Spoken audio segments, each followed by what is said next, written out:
अस्सलाम वालेकुम फ्रेंड्स। तो हम आज आप लोगों को कलेक्टिव नाउन पढ़ाएंगे। कलेक्टिव नाउन का मतलब होता है समूहवाचक संज्ञा। यहाँ पर कलेक्ट है, उसके बाद आई भी ई लगा हुआ। कलेक्ट मतलब होता है इकट्ठा करना, जमा करना, यानी समूह बनाना, भीड़ बनाना। और नाउन मतलब होता है संज्ञा, इसलिए इसमें जब आई भी ई जब होता है तो ये होता है समूहवाचक संज्ञा। अब इसका डेफिनेशन क्या होता है, इनकी परिभाषा है, it is the name of a collection of persons, यानी कि नामों का समूह होता है। पुरुष के नामों का समूह, या फिर थिंग्स किसी वस्तुओं के नामों का समूह, या फिर प्लेसेस यानी स्थानों के नामों का समूह। इसका हिंदी में है अनुवाद। हिंदी में समझ लीजिए इनका परिभाषा क्या होता है। जिस संज्ञा शब्द से किसी समूह का बोध हो, क्या है, जिस नाउन शब्द से, जिस नाउन वर्ड से किसी समूह का बोध हो, उसे समूहवाचक संज्ञा कहते हैं। जैसे इसका एग्जांपल ले लीजिए, a team of players. A team of players यानी एक दल, खिलाड़ियों का एक दल, खिलाड़ियों का एक समूह है। अब अ क्लास ऑफ स्टूडेंट्स, एक वर्ग है जो कि स्टूडेंट्स का, स्टूडेंट्स मतलब विद्यार्थियों का एक वर्ग है, एक समूह है। अब a bunch of keys, a bunch मतलब होता है गुच्छा, कीज मतलब होता है चाबी, यानी चाबियों का गुच्छा। क्या हुआ ये, अ बंच ऑफ कीज, चाबियों का गुच्छा। उसके बाद क्या है, a library of books, a library of books यानी किताबों का पुस्तकालय, किताबों का लाइब्रेरी, किताबों का घर, जहां पर सिर्फ किताबें रखी जाती है।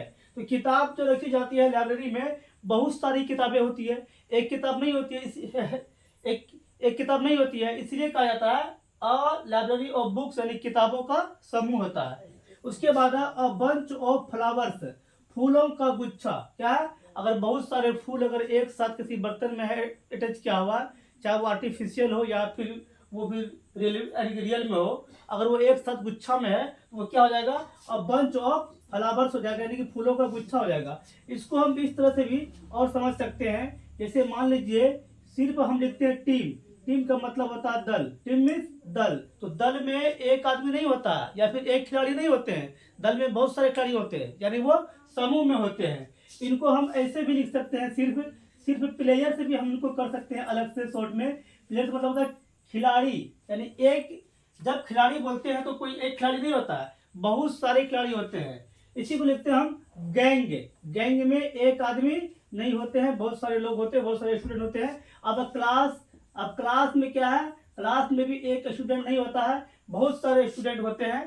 ठीक है, उसी प्रकार हम लिखते हैं फैमिली। क्या लिखते हैं, फैमिली।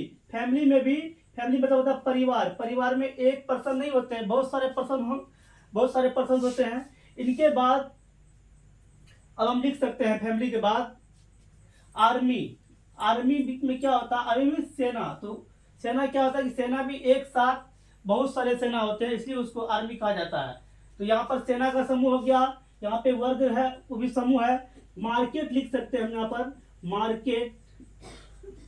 मार्केट मीन्स बाजार, बाजार में भी बहुत सारे लोग होते हैं, एक साथ भीड़ होता है। अब यहाँ पे क्राउड लिख सकते हैं, क्राउड मतलब भीड़ होता है, क्राउड मतलब भीड़, भीड़ में भी बहुत सारे होते हैं, एक दो नहीं होते हैं।